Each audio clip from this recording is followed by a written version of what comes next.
Neemias capítulo 1, a partir do versículo 1, as palavras de Neemias, filho de Acalias. E sucedeu no mês de Quileu, no ano 20º, estando eu em Suzã, a fortaleza, que veio Anani, um de meus irmãos, ele e alguns de Judá, e perguntei-lhes pelos judeus que escaparam e que restaram do cativeiro e acerca de Jerusalém. E disseram-me: os restantes que não foram levados para o cativeiro, lá na província, estão em grande miséria e desprezo, e o muro de Jerusalém fendido, e as suas portas queimadas a fogo. E sucedeu que, ouvindo eu essas palavras, assentei-me e chorei, e lamentei por alguns dias, e estive jejuando e orando perante o Deus dos céus. Versículo 5. E disse: ó Senhor, Deus dos céus, Deus grande e terrível, que guardas o conserto e a benignidade para com aqueles que te amam e guardam os teus mandamentos. Estejam, pois, atentos os teus ouvidos e os teus olhos abertos para ouvires a oração do teu servo, que eu hoje faço perante ti, de dia e de noite, pelos filhos de Israel, teus servos, e faço confissão pelos pecados dos filhos de Israel, que pecamos contra ti, também eu e a casa do meu pai pecamos. De todo nós corrompemos contra ti e não guardamos os mandamentos, nem os estatutos, nem os juízos que ordenaste a Moisés teu servo. Versículo 10. Estes ainda são teus servos e o teu povo, que guardaste com a tua grande força e com a tua forte mão. Ó Senhor, esteja, pois, atentos teus ouvidos à oração do teu servo e à oração dos teus servos, que desejam temer o teu nome, e faze prosperar hoje o teu servo, e dá-lhe graça perante este homem. Então eu era copeiro do rei. Meus amados, nós estamos na campanha derrubando as muralhas. Hoje é o 4º dia da campanha. No primeiro dia da campanha, foi pregado sobre o tema derrubando as muralhas do vício. No segundo dia, derrubando as muralhas das doenças. No terceiro dia da campanha, foi pregado derrubando todas as muralhas que estão aqui no quadro. E hoje, de uma forma específica, eu quero meditar com os irmãos por alguns instantes, através deste texto que nós lemos, sobre o tema derrubando as muralhas da miséria. É aquela grandona que está lá em cima. Sobre esse tema que eu quero meditar com os irmãos nesta noite. A palavra de Deus que nós lemos, já no versículo 3, quando Neemias começa a contar a história, o que aconteceu, ele já traz ao nosso conhecimento a situação que encontrava a cidade de Jerusalém. E ele fala aqui no versículo 3, que a informação que ele teve, que a cidade estava num verdadeiro opróbrio. O restante, o remanescente, que não foram levados cativo para a Babilônia, estava em grande miséria. Ele diz: estão em grande miséria e desprezo, e o muro de Jerusalém fendido, e suas portas queimadas a fogo. Meus amados, este texto, ele está num contexto do cativeiro da Babilônia. Esse povo, Deus permitiu que no ano 586 a.C., o rei Nabucodonosor, o então rei da Babilônia, ele entrasse em Jerusalém com os seus exércitos. E Nabucodonosor, então, ele derruba os muros da cidade, ele derruba o templo, que era o templo construído, no templo de Salomão, e ele destrói praticamente a cidade e leva os seus moradores como cativeiro para a Babilônia, restando apenas um remanescente. E é desse remanescente então que Neemias está falando. Meus amados, quando eu li esse texto, eu coloquei no meu coração, falei: meu Deus, qual seria a razão pela qual Deus, ele permitiu que tão grande mal sobreviesse sobre o seu povo? Mas no versículo, nós lemos o versículo 10, nós verificamos que este povo era o povo de Deus. Diz assim: este ainda são os teus servos, o teu povo, que resgataste com a tua grande força e com tuas fortes mãos. Ora, se este povo eram os descendentes de Abraão, se esse povo é o povo que Deus havia separado para ser o seu povo, se esse povo era o povo de Deus, qual foi então a razão pela qual Deus permitiu que este povo entrasse em tão grande opróbrio e tão grande miséria? E quando nós lemos o versículo 7, então nós vamos compreender que o que levou esse povo à miséria foi o pecado que eles cometeram diante de Deus, mais especificamente o pecado da idolatria. E talvez isso explica, pelo menos em parte, a razão pela qual o Brasil está passando pelo momento que está. Talvez isso explica, pelo menos em parte, o motivo porque muitas vidas hoje estão vivendo no opróbrio, estão vivendo na misérias, famílias se dissolvendo, menores abandonados, a violência tem tomado conta das nossas ruas, o desemprego parece que não tem mais fim. O povo se afastou da presença de Deus, e esta foi a causa de tão grande miséria, o pecado da idolatria. E quando eu disse que isso talvez explique um pouco o momento em que nós estamos vivendo, eu não me referi apenas em imagens de fundição, propriedade, posse, adoração a isso, não. Eu me refiro a pequenos ou grandes ídolos que muitas vezes têm tomado o lugar de Deus no nosso coração. Porque tudo aquilo que ocupa ou que toma o lugar de Deus no nosso coração é um ídolo. Muitas vezes o dinheiro tem sido o nosso ídolo. Muitas vezes os nossos desejos carnais têm sido o nosso ídolo. Os nossos desejos, a nossa ganância pelo poder tem sido o nosso ídolo. São ídolos que muitas vezes habitam no nosso coração e nós nem tomamos conhecimento ou não percebemos que eles existem. Porque toda vez em que nós desagradamos o coração de Deus para levar uma vantagem financeira no negócio ou numa circunstância qualquer, nós estamos colocando o dinheiro acima da vontade de Deus. Nós estamos colocando o dinheiro acima de Deus. E isso é um ídolo. Por isso que eu disse que muitas vezes isso explica o momento em que a nossa nação está vivendo. Não preciso entrar em detalhes. Todo mundo aqui é inteligente. Nós temos a mente de Cristo. Nós somos inteligentes, nós sabemos das coisas. E que Deus tenha misericórdia de nós. E que Deus tenha misericórdia também da nossa nação. Mas 3 coisas destaca aqui nesse texto que me chamou a atenção.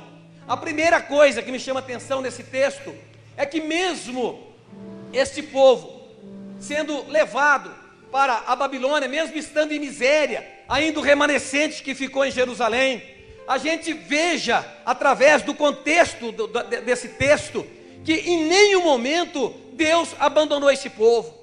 Nós vemos que em nenhum momento Deus perdeu o controle da situação. Nós vemos que em nenhum momento, em segundo lugar, que Deus colocou ou permitiu que viesse sobre esse povo uma provação que fosse maior do que a capacidade deles de resistir. Em nenhum momento Deus perdeu o controle da situação.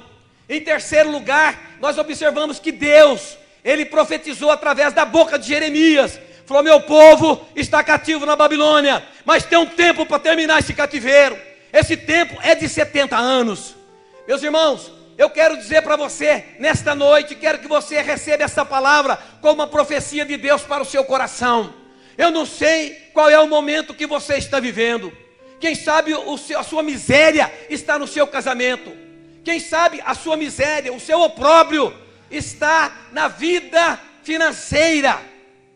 Quem sabe é problema na família ou desemprego. Não importa onde quer que esteja o seu problema. Não importa qual seja o opróbrio pelo qual você está passando. Esse Deus de Israel, Ele existe e vive até hoje. E viverá para todo sempre. E da mesma maneira que Ele não abandonou esse povo, Ele também não abandonou você. Da mesma maneira que Ele não esqueceu esse povo, Ele também não esqueceu de você. Da mesma maneira que Ele manteve o controle sobre a situação deste povo, tanto daquele que estava no cativeiro, como daqueles que ficaram em Jerusalém, Ele também mantém o controle sobre a sua vida. Da mesma forma que Ele não permitiu que nenhuma provação viesse sobre aquele povo superior à capacidade deles de suportar, também nenhuma provação virá sobre a sua vida. Você tem sofrido, você tem lutado, você tem buscado, mas a verdade é que você está aqui, você está vivo, você está vivendo. Nenhuma provação é maior do que a nossa capacidade de resistência. A Bíblia nos declara assim também. Você pode passar por lutas, pode passar por tribulação, mas jamais você estará fora do alcance, do controle e do poder de Deus sobre a sua vida. E nenhuma capacidade, ou melhor, nenhuma provação será maior do que a sua capacidade de resistir. Amém. E da mesma forma que Deus estabeleceu um tempo para que esse povo permanecesse nesse opróbrio, nessa miséria. Da mesma forma que Deus permitiu que lá fosse 70 anos, permitiu o começo e também o fim. Da mesma forma, Deus também, Ele estabeleceu o fim, o dia do fim, para esse opróbrio pelo qual você está passando. Não são as circunstâncias que determinam a data que isso vai terminar. Não são os políticos que determinam a data que isso vai terminar. Não são os governantes que vão determinar a data. E também não é o diabo que vai determinar as datas. Quem já determinou a data é Jesus Cristo de Nazaré. Aquele que está, o nome que está acima de todo nome, no céu, na terra e debaixo da terra. É Ele que tem autoridade para determinar o dia do começo e também determinar o dia do fim. E eu tenho uma boa notícia para dizer para você nesta noite, como diz, assentado na palavra de Deus, que o choro pode durar uma noite, mas a alegria, ela virá pela manhã. Eu não sei quanto tempo você está nesse opróbrio, eu não sei quanto tempo você está sofrendo essas circunstâncias, mas o final Deus já determinou. Eu creio que amanhã já chegou na sua vida, porque o choro pode durar uma noite, mas a alegria, ela virá pela manhã. É Deus que faz a diferença, é Deus que faz com que as coisas aconteçam na nossa vida. O salmista diz assim: fui moço, hoje sou velho, mas eu nunca vi um justo desamparado, e nem a sua descendência a mendigar o pão. Nenhuma provação virá sobre você que seja superior à sua capacidade de resistência. Toma posse dessa palavra, meu irmão, e viva essa palavra no seu coração a cada dia. Quando o opróbrio vier, você lembra que Deus está no controle. Quando a miséria no casamento, seja em que circunstância for, você lembra que você tem capacidade suficiente para resistir, porque Deus te dá força. E você lembra também que Deus já determinou o dia em que ela vai terminar, em nome de Jesus Cristo de Nazaré. E nós vemos aqui nesse texto, ele nos relata que com a graça de Deus e com as estratégias que Deus deu para Neemias, eles conseguiram uma grande vitória, eles conseguiram um grande milagre, eles conseguiram levantar o muro da prosperidade e automaticamente destruindo os muros da miséria que assolava a cidade de Jerusalém.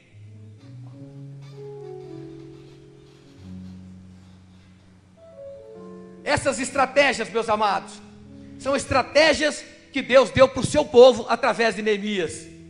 Essas mesmas estratégias são as estratégias que se qualquer pessoa de Deus, como somos nós, qualquer cristão, lançar mão delas, também obterão o mesmo resultado. Deus não faz acepção de pessoas. Pastor, que estratégias são essas?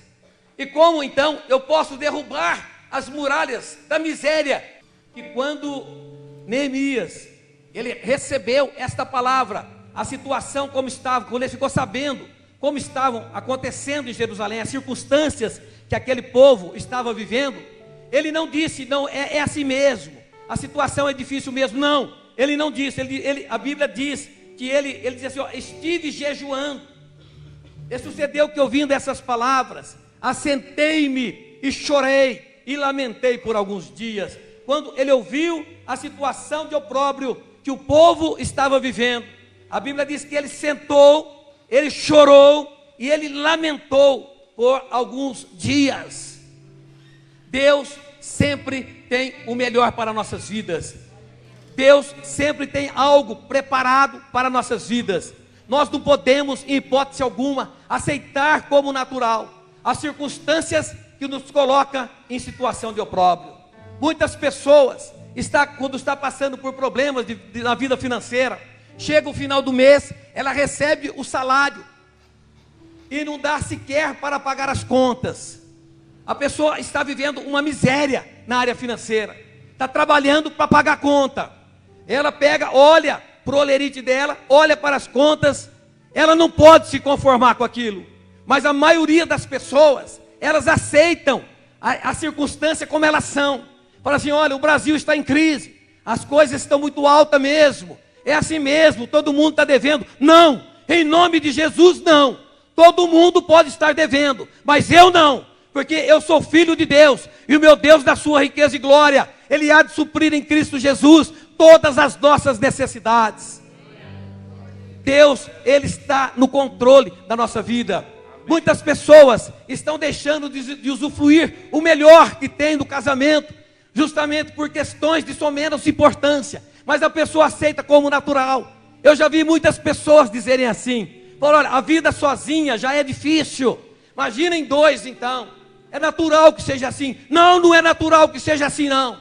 Deus uniu o homem e a mulher para serem felizes, para terem filhos, para procriarem e ser feliz na face da terra. Aliás, quando Deus fez o homem e fez a mulher, Ele não fez o homem e nem a mulher para viver em miséria.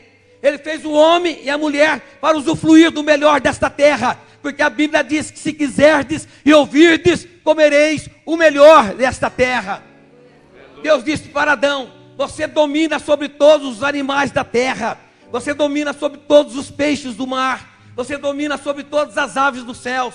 Eu fiz você, Adão, para que você seja um dominador.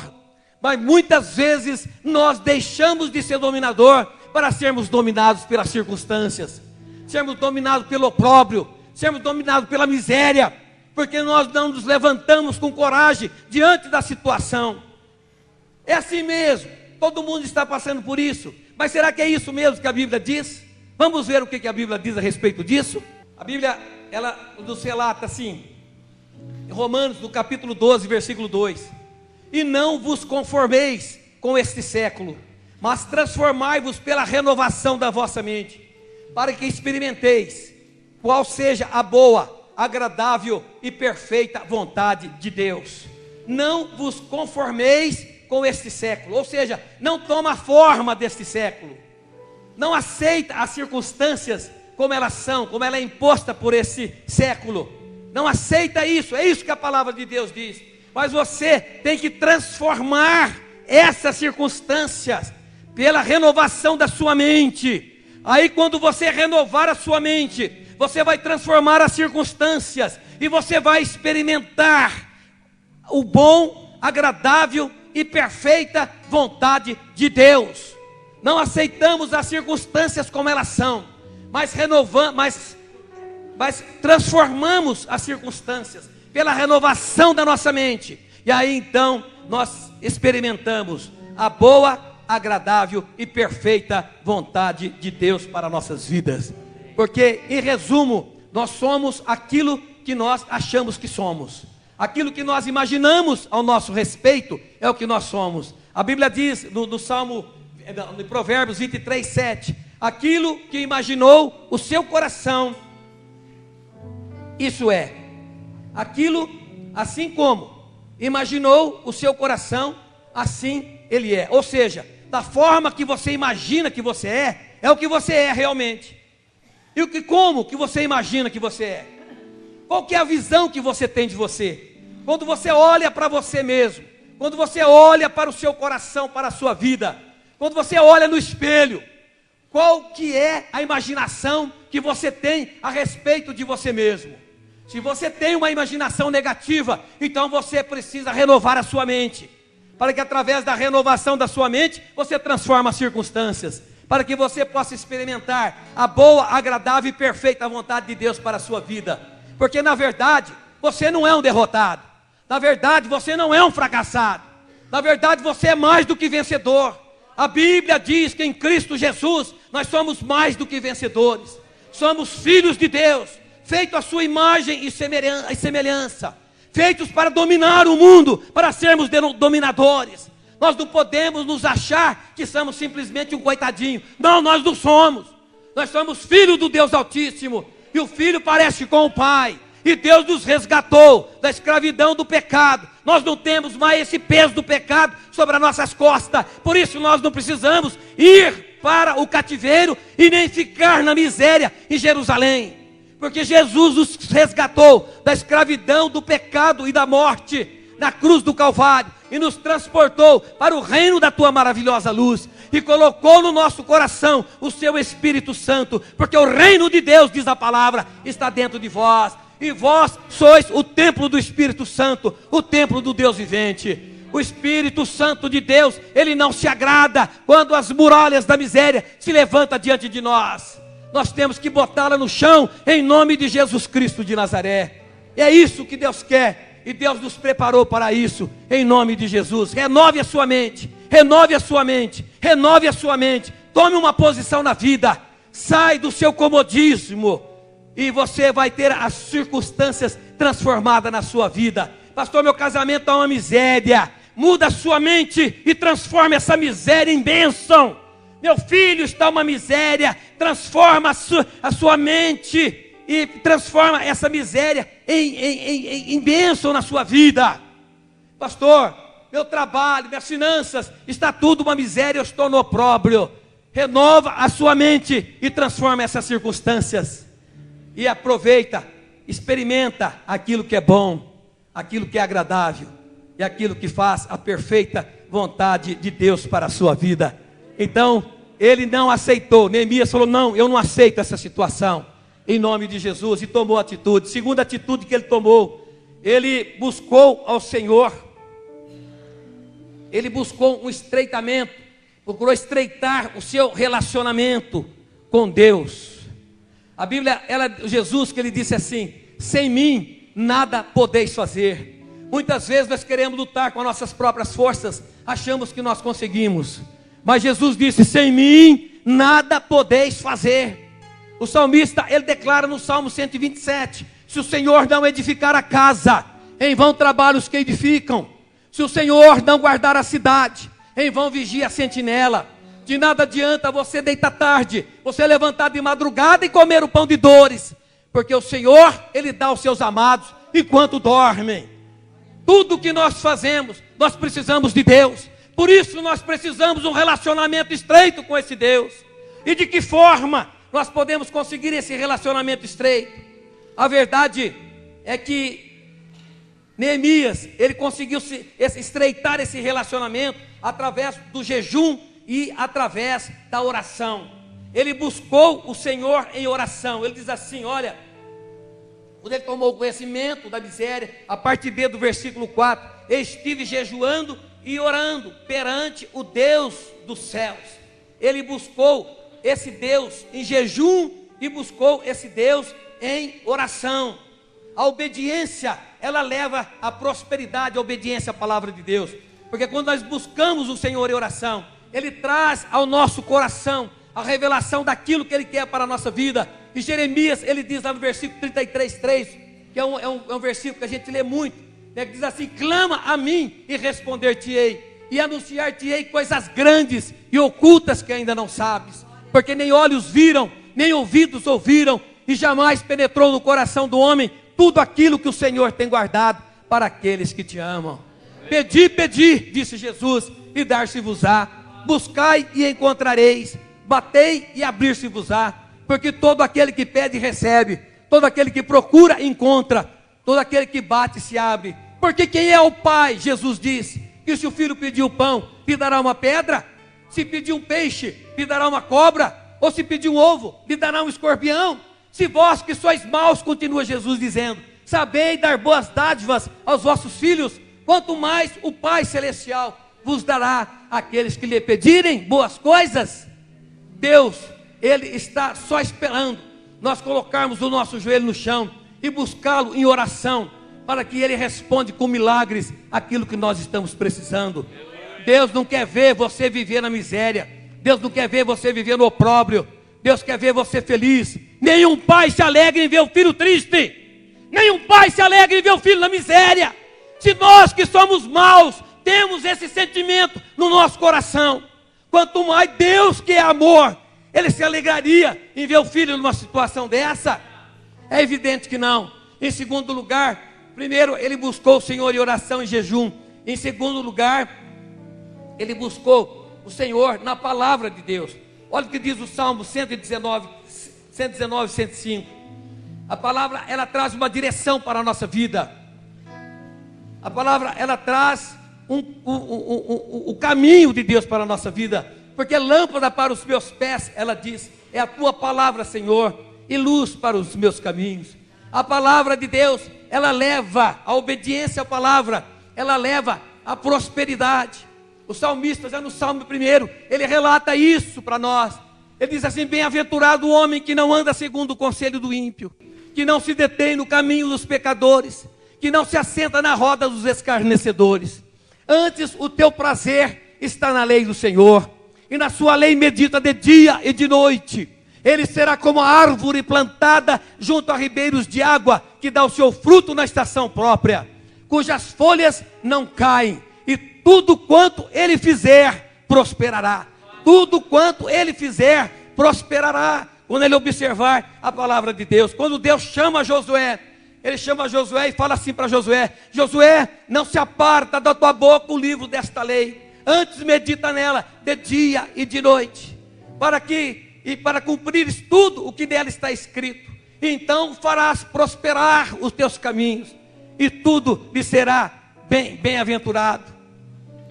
Deus, Ele coloca diante de nós o caminho, a direção, a estratégia, para que nós possamos ter uma vida vitoriosa.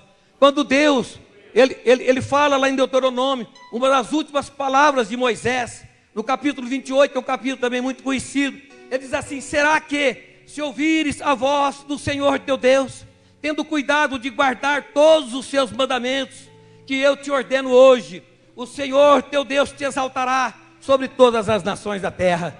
E aí então ele apresenta um rol de bênçãos, e todas estas bênçãos virão sobre ti e te alcançarão quando ouvires a voz do Senhor teu Deus. Essas bênçãos virão sobre ti e te alcançarão. Você não precisa correr atrás delas, elas vêm atrás de nós e nos alcançam. E aí ele apresenta um rol de bênçãos aqui, e no versículo 8 ele diz assim: o Senhor mandará que a bênção esteja contigo nos teus celeiros, e em tudo que puseres a tua mão, e te abençoará na terra que te der o Senhor teu Deus. O Senhor te confirmará para si por povo santo. O Senhor te dará abundância de bens no fruto do teu ventre, e no fruto dos teus animais, e no fruto da tua terra, sobre a terra que o Senhor jurou a teus pais te dar. O Senhor abrirá o seu bom tesouro, o céu, para dar chuva à tua terra no seu tempo, e para abençoar as obras das tuas mãos. Emprestarás a muitos, porém tu não tomarás emprestado, e o Senhor te porá por cabeça e não por caudas, estará sempre por cima e não por debaixo, quando obedecerdes aos mandamentos que o Senhor teu Deus, que hoje te ordeno para os guardar e fazer.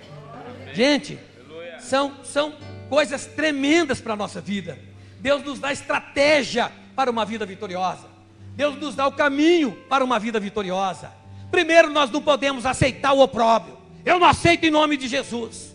Segundo lugar, nós precisamos estreitar o nosso relacionamento com Deus, através do jejum, da oração e de obediência à palavra de Deus. E em último lugar, já para terminar, nós precisamos tomar atitudes na nossa vida. Nós não podemos ser omissos, permanecer simplesmente no comodismo. Precisamos tomar atitudes, assim como Neemias tomou, e não desistir, nem mesmo diante das circunstâncias desfavoráveis ou das afrontas do inimigo. Quando Neemias, ele chega em Jerusalém, ele olha para a cidade está um caos, aquele povo tudo desanimado, não tinha dinheiro e ainda mal alimentado.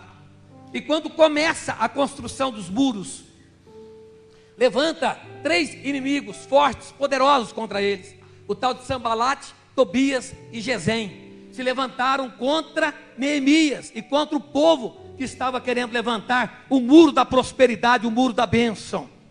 Então Neemias, na verdade, ele estava com grandes desafios pela frente. Além da dificuldade, a falta de condição material, ainda os inimigos afrontando, querendo parar eles de conseguir na construção do muro. Eles zombaram de Neemias, eles escarneceram do povo, eles conspiraram contra o povo, eles usaram de astúcia e de falsidade contra o povo e de intimidação. Mas Neemias não desistiu. Eles não desistiram, e em 52 dias eles conseguiram levantar o muro da bênção e derrubar o muro da miséria que estava assolando a vida daquele povo. Deus havia determinado um tempo, o tempo chegou, e Neemias estava disposto a fazer com que a palavra de Deus se cumprisse na vida dele, cheio do Espírito Santo, em comunhão, no estreitamento da sua comunhão com Deus. Ele recebia a direção do Espírito Santo, e ele ia, não temia os inimigos, não temia as circunstâncias, e o milagre aconteceu. Meus amados, deixa eu fazer uma colocação para você. Quantas vezes você também enfrentou desafios na sua vida? Quantas vezes você foi afrontado? Quantas vezes você foi zombado? Quantas vezes você foi menosprezado? Quantas vezes trataram você com desdém? Quantas vezes disseram para você, esse daí não chega a lugar nenhum? Mas você está aí, porque você não sabe de onde, mas você encontrou forças para continuar marchando e triunfando na face da terra. E aqui você está, glorificando ao nome do Senhor, porque você sabe que foi dele que veio essa força. Você sabe que foi dele que veio a direção para que você pudesse chegar aqui. Você sabe que foi dele que veio essa sabedoria para você conseguir se realizar os feitos que você fez até hoje. Você sabe que foi de Deus que veio. Nós não vamos desistir, em hipótese alguma. Se o inimigo se levantar, nós já sabemos quem nós somos. E sabemos quem ele é. Nós somos filho do Deus Altíssimo, templo do Espírito Santo, morada dos Deus vivo. E ele, quem ele é? Ele é um inimigo derrotado, porque os nossos inimigos hoje não são Sambalate, nem Tobias, nem Gesem. Nossos inimigos, a Bíblia fala lá em Efésios 6, que a nossa luta não é contra o sangue nem contra a carne. Nossa luta não é contra a pessoa. Nossa luta é contra principados e potestades, contra os dominadores deste mundo tenebroso, das regiões celestiais, contra as forças espirituais do mal. Eles são os nossos inimigos, mas eles já estão derrotados pelo poder do nome de Jesus Cristo de Nazaré. Eles já foram derrotados na cruz do Calvário. A Bíblia diz que por isso manifestou o Filho de Deus. 1 João 3,8, na parte B do versículo. Por isso manifestou o Filho de Deus, para destruir as obras de Satanás. Porque as armas da nossa milícia não são carnais, mas elas são poderosas em Deus, para destruir fortaleza e todo conselho e altivez que se levanta contra o conhecimento de Deus. As armas que nós temos na nossa mão, elas são poderosas. Permaneceremos firmes na presença do nosso Deus. O inimigo não tem poder para parar você de continuar marchando triunfantemente na face da terra.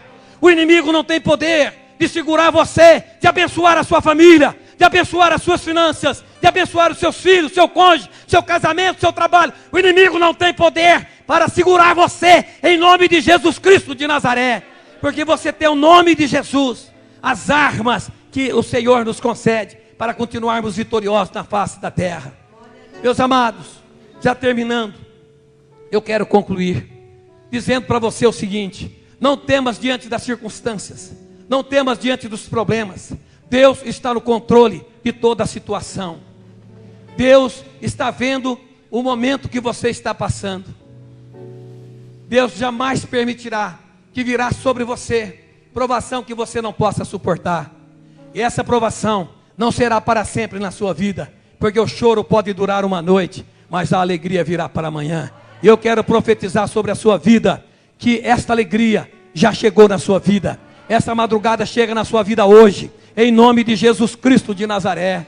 Esse cativeiro termina hoje, em nome de Jesus Cristo de Nazaré. Esse opróbrio termina hoje, em nome de Jesus Cristo de Nazaré. Porque eu estou falando aqui de um Deus, eu estou falando aqui de um Jesus, que Ele pode transformar a miséria em bênção. Ele pode pode transformar a doença em saúde. Ele pode transformar a morte em vida. Aquilo que já morreu no seu coração, aquilo que já morreu dentro da sua casa, Ele pode trazer de volta. Ele pode ressuscitar o seu casamento, Ele pode ressuscitar suas finanças, Ele pode ressuscitar o seu trabalho, Ele pode ressuscitar todas as coisas, porque Ele é o Deus do impossível. Ele está no controle da sua vida. O choro pode durar uma noite, mas a alegria virá pela manhã. Esta manhã já chegou na sua vida, porque Jesus Cristo de Nazaré está aqui. Ele trouxe você aqui para te abençoar. Se você ainda tem alguma dúvida, renove a sua mente. Renove a sua mente e transforme as circunstâncias, para que você possa experimentar qual seja a boa, agradável e perfeita vontade de Deus para a sua vida, em nome de Jesus Cristo de Nazaré. Aleluia, dá uma salva de palmas para Ele. Louvado seja o nome do Senhor.